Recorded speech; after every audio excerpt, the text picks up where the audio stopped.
trói trang, tiếng hát vẫn cất vang. Bao cơn mưa sẽ qua mây đen, sẽ tan dần những ước muốn cất lên cho đam mê vút cao. Ta luôn luôn có nhau, chia nhau niềm vui hay lúc u buồn.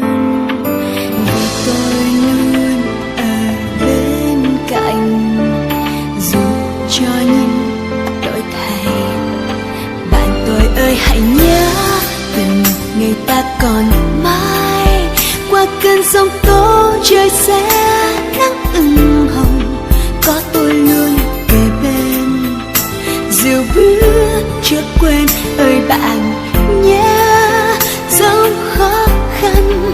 Bạn tôi ơi hãy nhớ, cùng nhau ta sẽ bước đi trên muôn lối. Dù có gian khó của cuộc đời này, ánh nắng sẽ bừng lên rọi chiếu những ước mơ ngày sau.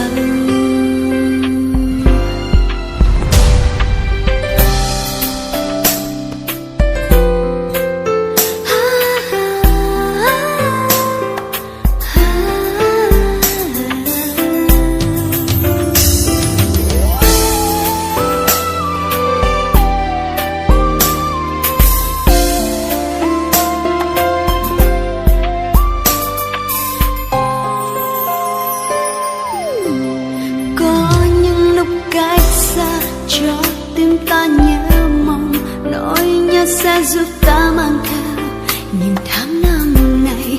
Ước muốn có lúc phai, đam mê có lúc qua, những trong tim khắc ghi tên nhau không xóa mờ.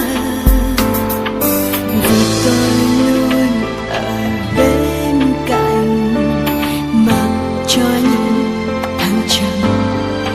Bạn tôi ơi hãy nhớ, từng ngày ta còn mãi.